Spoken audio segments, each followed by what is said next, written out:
All right. Good afternoon, good morning, good evening, whatever time it is you're watching or listening to this podcast. Welcome to Philadelphia Eagles Talk with Geoff. As you can see, well, those of you in the audio podcast platforms won't be able to see, but maybe want to take this time to remind you that this show is now broadcast on YouTube. So make sure you find the YouTube channel, search Philadelphia Eagles Talk with Geoff and Matt. And you'll be able to find the podcast on YouTube. We've been on there. This is like the 32nd or 33rd episode we've shot on YouTube. So anyway, thanks for watching. Matt, unfortunately, is not with us on this podcast as he is battling a cold. He's under the weather, both literally and figuratively, as he got quite a bit of snow down in his area today as well. So we hope to have Matt back later this week when we preview the upcoming game against the Packers in the first round of the playoffs. So stay tuned for that. We'll probably have that show either Wednesday or Thursday, depending on how Matt's feeling. We'll get him on here and we'll take a look at the Packers and give our thoughts about the upcoming playoff game. So today, not a lot to really put a lot of focus or time into the Giants game. Essentially, our backups beat the Giants starters. So that in and of itself is just kind of comical and funny. Just kind of shows you where the Giants organization is at this point in history, where the Eagles backups beat their starters. So, what we were kind of talking about that game, and, and Matt and I just kind of glanced over a preview of it. Didn't want to spend even a lot of time previewing the game, knowing that it was going to be essentially a glorified scrimmage, was watching Tanner McKee. And, Matt and I, since he was drafted, have been high on McKee and always talked about being anxious to see him as being more of the number 2 quarterback in our organization versus, behind Pickett. And I don't want to, make this a, Pickett bashing session because, Pickett has played well this year when he's gone in. But I do think that McKee is the better quarterback. And we both think that. And I think it was on display this past weekend. This is the first time that Tanner has been able to not only get his first NFL start, but against NFL starters. The Giants, say what you want about them, that was their starting defense out there. And Tanner, whenever we have seen him, he's always played in the preseason against other teams' second or third stringers and players that aren't even in the NFL. So it was nice to see him play in an actual NFL game against NFL talent and starters and how he performed. And I thought he performed very well. I mean, he throws one of the tightest spirals. I've talked about this before, but he did it again in this game that I've ever seen. I mean, rarely does it have even the slightest wobble in his passes. I mean, at the end of the day, what the heck does that mean? He's still going to be accurate. And he is. I'm just saying that he just throws the ball really effortlessly. I think he's smart. I think he's quick to get to make decisions. And, even though he was playing against the other team starters in this game, he was playing with second and third stringers outside of Dallas Goedert. So, he's throwing to Dotson and Wilson and I think the other wide receiver, offensive lineman, backup running backs. Shippey was in there for the most part. Gainwell did play a little bit in the mix, but again, for the most part, he wasn't even playing with starters, and he looked very, very good. A couple of touchdown passes in the game for McKee, and again, I thought he was making really good, quick decisions. And Dotson came up with a big game too. So, and I've said this about Dotson. You've probably heard, if you haven't, some of the podcasts that you bring our Washington contingency on, the Commander fans, Johnny and Evan. And they like to, you could tell they're trying to poke the bear with the Eagles, saying, we got your 3rd round pick for Dotson, and he hasn't done anything for you. It's like, yeah, he hasn't done anything for us, but the Eagles haven't used him either. And I made the point, Matt and I both did on those episodes, that whenever they throw to Dotson, he catches everything. It's not like he's dropped the ball. It's just the Eagles haven't used him much. Well, he was basically the number 1 wide receiver this past weekend, and he almost had 100 yards receiving, 94 yards I think he had. So, Dotson I think is a good player. The Eagles just don't use him that much. And maybe after this type of a game, they will incorporate him into the offense a little bit more. I think that would be a good thing if that's possible. All right, so Eagles with a 20-13 win. in a meaningless game. And of course, I got to talk about this again. And I'm going to spend more time on it than if Matt was on his podcast that he would probably care to spend on. But it boggles my mind. And I had to go through this with the Eagle fan base last year about resting their starters in the last game of the season. And that game wasn't even as meaningless as this game was. And I was adamant about it. Because, the 1/1,000,000th of a chance that Dallas would go into Washington last year, who was awful and tanking. I mean, I can't accuse them of tanking, but they had no motivation to win the game. I'll just keep it at that, to beat the Cowboys. But in the miraculous possibility, miraculous possibility that somehow Washington would upset Dallas and the Eagles beat the Giants, that they would win the division.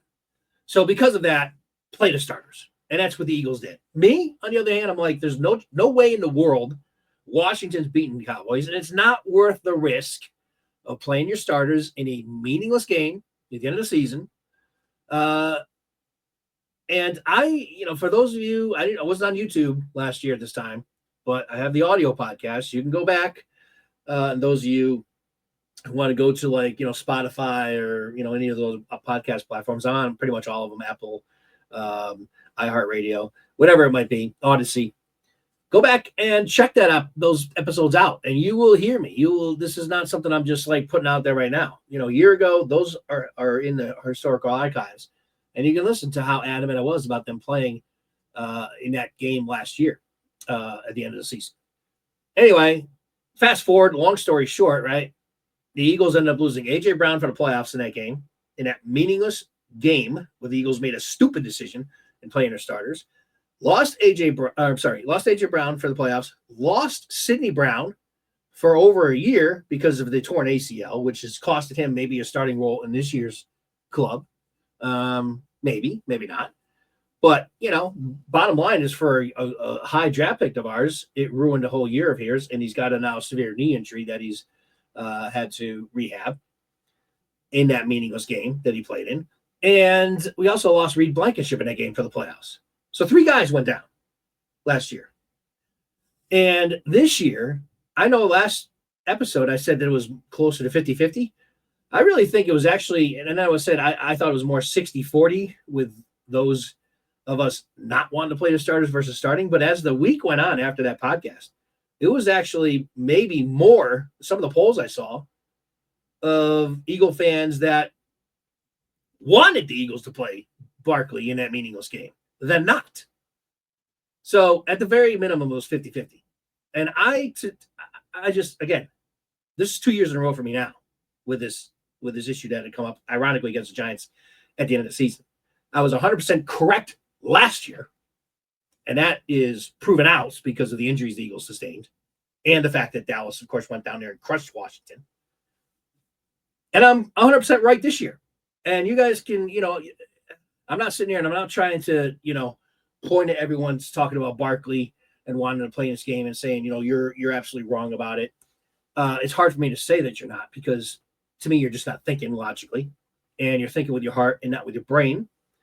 And yeah, would I love to see Barkley in the record book as the all-time leading rusher for the Eagles in NFL history? Yeah, of course. I mean, who would not? But you got to use your brain. And there's so many Eagle fans, and I'm saying way too many. I mean, if there was a small contingency, there's always going to be a bunch of, Eagle fans who just don't know what the hell they're talking about, don't know football. This was like at least 50-50 of Eagle fans passionately thinking, oh, this is a, morale buster, and you're doing them dirty, and you're doing a team dirty, and this is the wrong message to send, and all this other nonsense. It's just total, absolute nonsense. All that stuff is nonsense. It's completely nonsense. And I know there's going to be a lot of fans out there that are going to, take issue with me saying that. That's fine. Everyone's entitled to their own opinion. But when you think logically and rationally, the game was 100% meaningless. Meaningless. Even more meaningless than last year's game. Now, you're like, well, how can you be meaningless? He had a chance for, to break the all-time NFL record. It's meaningless. Meaningless game. The game meant nothing. If the Eagles won, they're a number 2 seed. They lost, they're a number 2 seed. Second reason. This team had the earliest bye week in the NFL this season. Week 5. They haven't had a break since week 5 in the season. And you have an opportunity, and this is exactly the same thing I said last year. If you're not the number 1 seed in the playoffs, you have an opportunity to create your own bye week before the playoffs. And the Eagles had that opportunity again this year. You must take advantage of it. Look how many injuries in this last week of the season happened around the league. Zay Flowers played in a game that he had to play in. The Ravens had something on the line, a better seeding. He got hurt and potentially hurt pretty bad. He might miss the playoffs or some of the playoffs. Potentially. I don't know how bad his injury is, honestly. I don't know if all the reports are out on it. But anyway, that's their number 1 weapon wide receiver for Jackson. Could potentially miss the playoffs or a playoff game. There's other injuries around the league as well that happened yesterday. The Packers, right, who the Eagles are playing. Christian Watson, he was questionable to even playing a game. A lot of people thought that they were going to be cautious with him and just let him rest and have him for the playoffs. Came in with an injury. But the game was also meaningful, I believe, for the Packers, I want to say. I think they had something on the line, whether it was seeding. I think it was probably potentially seeding in that game. So they played him, and he is out for the season with a torn ACL. It's like, and for the Eagle fans, this is why I was just talking about last year. You don't even have to go back far to where this was impactful, these type of stupid decisions to play starters in meaningless games. We lost A.J. Brown in the playoffs last year. Would it have mattered? Probably not, because Tampa Bay destroyed us. But would it have been nice to have A.J. Brown in the playoffs? Heck yeah. How about Reed Blankenship for starting safety? Yeah. And, of course, Sidney Brown, at least for depth, he wasn't a starter last year at the time. We lost 3 guys.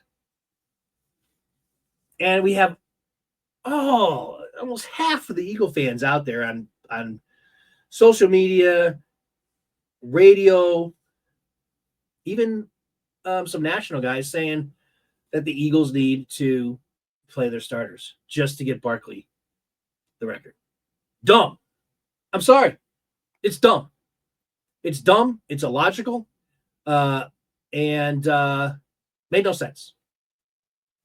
So I will take issue with anybody. And believe me, I want to hear your comments, whether you're with me on this or not. This is a platform where you can comment. And eventually we're going to start doing live streams, as I mentioned before. But you know what? If you're adamant about why they should have started Barkley, let me know and give me your reasoning why you thought it was risky enough or worth the risk to play Barkley in a completely meaningless game without even a guarantee he's going to get 100 yards, by the way. That's the other thing. The Giants would have stacked the box and did everything possible. They would have let McKee throw for 6,000 yards in one game to stop Barkley. And you want to put Barkley out there in a meaningless game to get 100 yards, which is not even guaranteed that he would do. I know the Giants are terrible, but like I said, they're going to focus on stopping Barkley from breaking the record against them. It's not like he needed 40 yards, right? Or 30 yards. He needed 101 yards.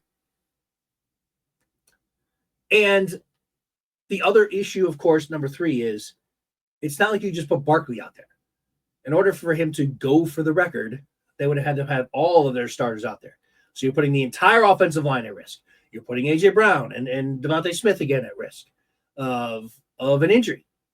By the way, Christian Watson wasn't even a contact injury. So he tore his ACL non-contact. Those things can happen when they're in a game. That's football. Now, I know the Cardinal argument has been, well, they could play the first round of the playoffs, and in the first series of plays, they get injured, and, then they're out of the playoff game anyway.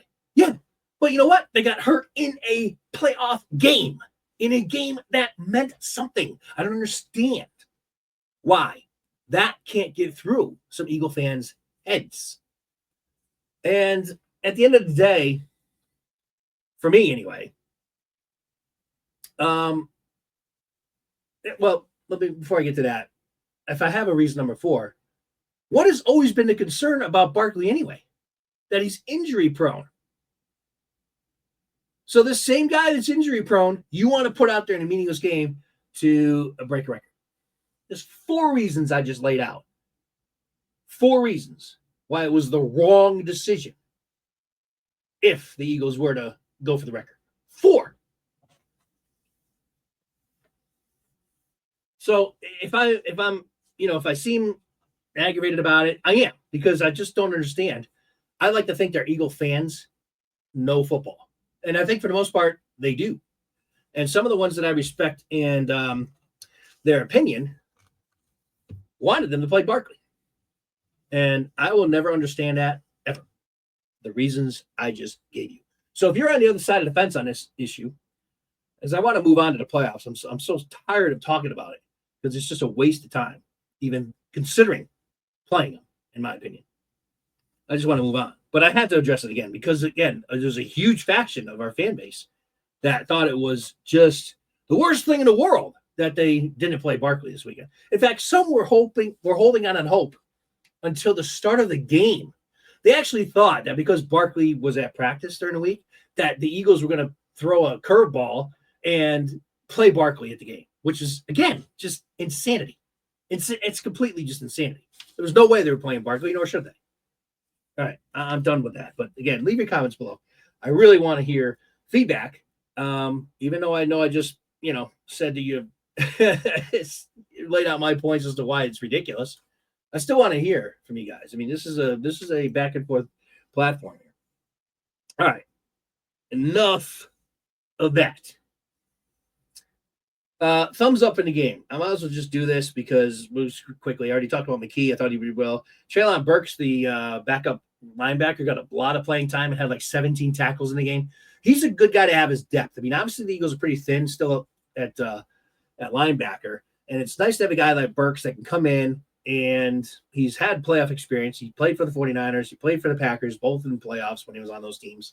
So he's a nice guy to be able to plug in if needed. In the playoffs as we move forward here. So I thought that, thumbs up to him. Shipley came in and played pretty well. Got some playing time, so I think that's good. Obviously, Dotson, like I said, has his best game as an Eagle, almost 100 yards receiving. And Goddard got a little playing time in the beginning. I mentioned that in the last episode that I was hoping that Goddard would be able to get in there and get some playing time. I thought it was important for him to do that, and he looked good. Other thumbs up. Actually, that's pretty much it for thumbs up. Again, not a lot to really talk about in that type of game. But again, what I'm really interested in is why did the Eagles put Mann back in for kickoffs and he kicked another one out of bounds? I mean, I just don't understand why the Eagles and the Sirianni's addressed it. Well, it all depends on the situation. No. Sirianni, there's no situation. Keep Elliott in there for kickoffs. He kicks it, first of all, most of the time out of bounds, or not out of bounds, sorry, into the end zone, so there's no return.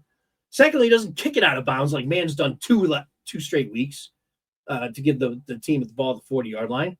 I don't understand why they're screwing around with this. And Sirianni hasn't actually addressed that question other than to say, we're just, changing things around. All depends on the situation. No. There's no situation. Keep Ellie out there to kick the kickoffs and leave Mann to concentrate on punting. I don't understand why he's messing around with that. So I don't want to see Mann doing any kickoffs in the playoffs. So I wanted, and he had, he's my thumbs down for the game. All right. If it seems a little animated for the show, I am. Plus, I got to carry it for, you got to sit there and listen to me for the podcast. We don't have Matt today, so bear with me. A couple other things I want to talk about. Congratulations on the Pro Bowl. We have 6 Eagles in the Pro Bowl. I want to make a quick shout out to these guys. Of course, Lane Johnson again. Jurgens, our replacement for the recently departed Jason Kelsey, Cam Jurgens with his first Pro Bowl nod. I mean, talk about handing off the baton. Kudos to him. We've talked about him on and off during the season. Probably not enough. But the fact that this guy makes the Pro Bowl in his first year starting after Jason Kelsey retires, congratulations, Cam Jurgens. Saquon Barkley, say no more, 2,005 rushing yards on the season. Amazing year for Barkley. Congratulations on him being a Pro Bowler. Zach Bond, the greatest free agent pickup that I can remember in a long time for the Eagles, in terms of a signing, and really kind of an under the radar type signing too. Like who knew what Zach Bond was going to be when Eagles signed him in his offseason? And the guy is, probably going to be an All Pro, not only Pro Bowler but All Pro player this year. Are the Eagles going to be able to keep him?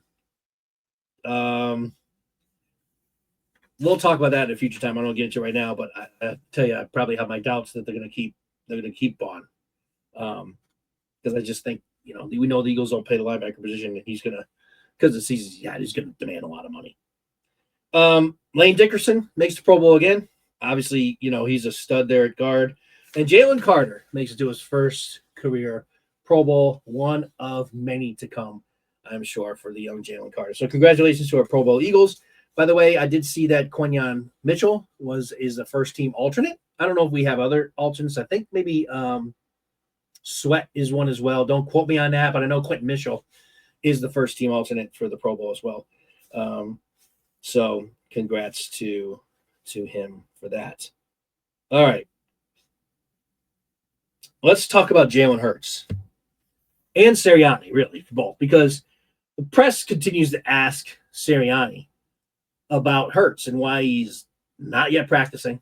It was almost 3 weeks ago now that he has been in concussion protocol, which is a long time. I have a feeling the Eagles are playing around with this protocol, even though they're not really supposed to, because it's like a unaffiliated with the Eagles type of procedure, which it really is. But to me, they can still sort of skew it.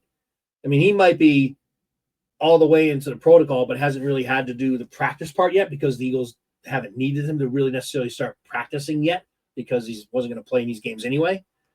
So that's what I think is going on, if I had to kind of read between the lines. But the thing that ticks me off about Sirianni is he gets pissed at the press for asking and inquiring about, hey, what's going on with Hurts? Like, he actually just, admonishes them in the press conference for even asking the question. It's like, dude, the playoffs are Sunday. We haven't seen our starting quarterback for a month in a game. These are logical questions, and you should expect them to be asked and not,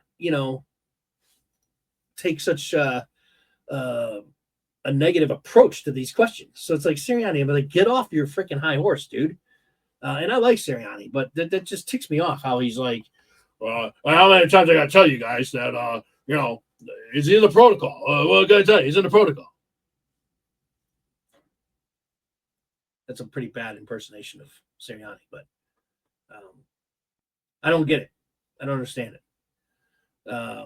I think Nick needs to be a little bit more softer on answering those questions and just being a jackass up there.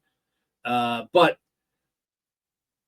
I do have concerns that it's been almost a month since we've had our starting quarterback in the playoffs see live bullets and live action. That's concerning to me. The Eagles already start off these games slow without being rusty. So that's a concern. You can't afford that in the playoffs. You can't get behind to the Packers by a couple touchdowns and expect to come back and win. So, or any other team in the playoffs for that matter. So, I'm not going to go crazy thinking there's something more wrong with him or he's not going to, he's questionable or whatever. We'll find out eventually. Probably Wednesday we should have an idea as far as where he's out of protocol and he's practicing with the team. That's what I fully expect. But if for some reason he's not, then we do have some major things to consider and think about. But until I, hear any of that, and of course, not getting anything out of Nick because he's just going to be, he's just going to react to those questions the way he has been. But it is concerning. Either way, it's concerning to me, even though I think he's going to be fine and ready for the game. The fact that he's missed all this time is concerning to me. I without question. Wanted to quickly talk about what's going on around the league. I thought that Minnesota, who's been the team that we've been talking about that nobody's talking about, I've been saying that quite a few past episodes that, they're the team that's got won 10 in a row and only 2 losses. And it's a team that's kind of been under the radar and having a great record and a great run. Well, I think that you saw the reasons why, and maybe not people have been true believers in Minnesota because they just got their asses handed to them there by Detroit. Now, Detroit's a really good team. They're going to be a damn good team. I still think that they could be knocked off in the playoffs because, I mean, their defense played really, really well against Minnesota. But I still think they're vulnerable defensively. If they continue to play that way that they played against the Vikings, they're going to be extremely difficult to beat. And I have a lot of respect for Detroit. I love the way they play. They're aggressive. That Gibbs is like a wild card player where he is a major weapon, both receiving and running the ball. He's extremely fast. He's a really good ball carrier, and he's tough. You saw that hit that he took, before he even went off for those long touchdown runs and really took over the game. He got popped pretty good and bounced back, and he's not a big guy. So that showed me a lot too. And that team is just really, really good, and their fans are really, really jacked up. That's a big-time home field advantage they're playing in Detroit. I don't want to get too far ahead of ourselves. But as a number 2 seed, obviously you have your sights set on maybe that being the NFC Championship game. And that's what I thought all along, honestly, in the season. That would end up being Detroit and the Eagles for the NFC Championship. If everything goes that way, that's what it's going to be. If both of the Eagles and Detroit are able to avoid an upset and get to face off against each other, that's going to be a tremendous game.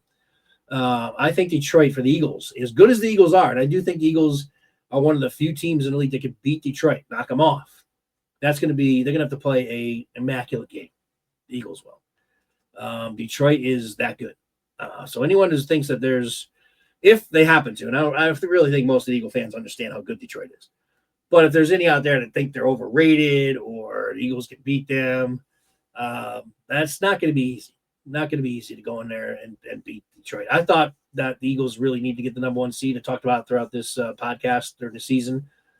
I really wanted to have Detroit here in Philly for that game because that's the team that's a dome team, especially to have to go out and play in the elements in January would be a huge advantage for the Eagles to have that team outside. But that's not going to be the case. So the Eagles will have to climb that mountain and to get to the Super Bowl this year, and more than likely, he's going to have to go through Detroit if they get there. But the Eagles have a tough road even before Detroit. And, you're looking at a Green Bay team that didn't look too good. I'll admit, I was not all that impressed by watching Green Bay this past weekend. But they're still a dangerous team. This is a playoff-tested team. You saw what they did last year. Same exact scenario. They were the low seed, had to go on the road and play Dallas. And absolutely, as we know, on the road, beat the crap out of the Cowboys. So they're not going to be intimidated by coming to the Eagles. Again, outside teams, so the weather not going to matter to Green Bay. That's not going to be a factor. So they're down Watson, which is, he's kind of like a boomer bust type player. So I don't know how much significance losing him is. It's certainly somebody the Eagles won't have to worry about now that he's out in this game. But the Eagles, the Packers still have a lot of weapons. They've got a good running back in Josh Jacobs. Jordan Love's a good quarterback. They got some good weapons at wide receiver and Dobbs and Reed. And I'm trying to think who their other guy is. Is it Wilkins or something like that? They got the third wide receiver is pretty good there. Yeah, they're going to miss Watson. Good offensive and defensive lines. They got McKinley back there in defense that leads the league in interceptions. So, again, you got a Rusty Hurts back there who's off just a little bit. That guy could, pick it off. Turnovers are going to be huge in the playoffs as they always are. So, definitely have to be on their toes. The Eagles cannot come off slow. That's what I mean about, my concern about Hurts. The Eagles cannot afford to have a slow first quarter and be down 10 points going into the second quarter, or 2 touchdowns or whatever it might be. They need to get a start fast and finish strong in this game. And the Packers are a very, very good team. They played in the toughest division in the NFL this year. Only had 5 losses, I think, 4 of them. And actually all except for the Packers game. I'm sorry, except for the Bears game this past weekend. All their losses were against Minnesota, the Eagles opening weekend, and Detroit. Every other game they won prior to this Bears game. So the Packers are damn good. So the Eagles need to be ready to rock and roll. Another reason why it's nice to them to be healthy going into this game. All right. So Matt will be on later this week. Hopefully, you'll be feeling better. And we're going to preview and really dig into the game, the Packers-Eagles playoff game. Trying to think about the rest of the league. So you got the Commanders. We going up against the Rams, which I think is a good game. I think the Rams are going to win that game. Again, I preferred and I wanted the Eagles to have, if I had to choose between Green Bay or Commanders, I wanted the Commanders in the first round. I think that would be an easier opponent, and I still think that. I don't think I think the Rams actually could be one of the teams that could knock off Detroit, and I think they will beat the Commanders this weekend. And I think you're probably looking at. I'm not sure exactly how to see. I know that Detroit's going to play the lowest, whatever the lowest seed is. So the Eagles probably will have to play the Bucks in round 2. Who the Bucks playing? I'm trying to think. I don't have it in front of me. You got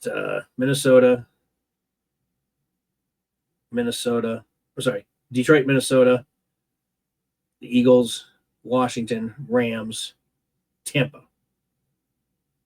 What the heck am I missing?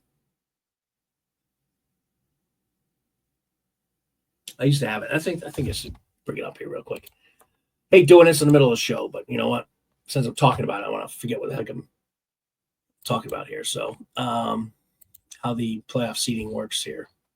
Give me 1 second. Let me just pull it up here so I know what the heck I'm talking about.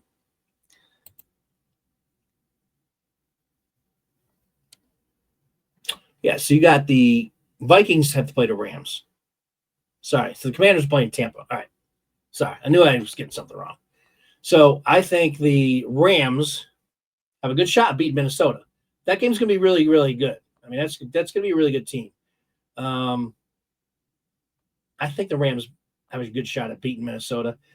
Washington and Tampa, I think Tampa's going to win that game. And I hope Washington actually wins that game because I want Tampa out of the playoffs.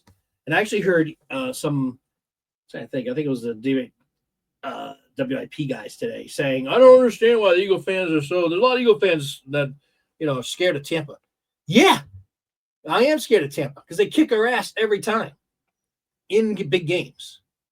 So, yeah, I know Tampa's not supposedly a really good team, but they own the Eagles. So I don't understand why that's so shocking that some Eagle fans are concerned about Tampa Bay. But I think so I'm kind of hoping Commanders knock them out because I'd much rather play the Commanders in Tampa. But I think Tampa's going to win that game. And the Eagles-Packers is going to be a very, very tough game. I do think the Eagles will win, but that's going to be a tough game. AFC got the Chargers going up against the Texans, who are not playing well. I think Chargers are going to win that game. And then you got Pittsburgh versus Baltimore. I think Baltimore's going to absolutely destroy Pittsburgh. I've not been high on Pittsburgh all season. I don't think they're that good. I think they're probably the most overrated team in the AFC playoffs, other than maybe the Texans. So I think Baltimore is going to just destroy Pittsburgh. I think the Denver-Buffalo game is going to be a lot closer than people think. I mean, a lot of people are on the Bills bandwagon. I'm not there. I mean, I don't think the Bills are that great. I mean, they don't. The AFC is really weak, though. I just think that probably Kansas City and the Ravens. I think there's and the Bills. I'll put them up there. So you got those 3 teams, and there's a huge drop. There where the NFC has got 5 really good teams, and you can make a case for potentially 6, but I think Kansas City and Baltimore, I think are going to play in the conference championship game. If they can, depending on how the seeding goes. I think they can. Unless Baltimore has to play the Bills or one of those teams. I don't know. But I think it's going to be Kansas City or the Baltimore Ravens and coming out of the AFC. I'm just not sold on the Bills. I'm just not. So, to me, they're just too much of a one-man team, and I don't believe in their defense. All right, so those are my general thoughts on the playoffs. Again, congrats to the Birds, number 2 seed. I want everyone to just, if you get a second, to hit the subscribe and comment. Let me know your thoughts. And we'll be back with Matt, hopefully later this week, to preview the upcoming game versus the Packers. Try to make it through without coughing. All right. 1 second. Cheers. All right. That being said, I've hit on everything I wanted to.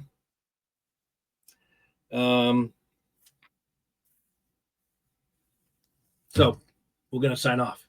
Thanks again for watching Philadelphia Eagles Talk with Geoff. Again, like, subscribe. We'll be back later this week to preview the Packers playoff game that is going to be on Sunday. It's a 4:30 game. So till then, fly, Eagles, fly. As always, thanks for watching, and we'll catch you all next time. Take care.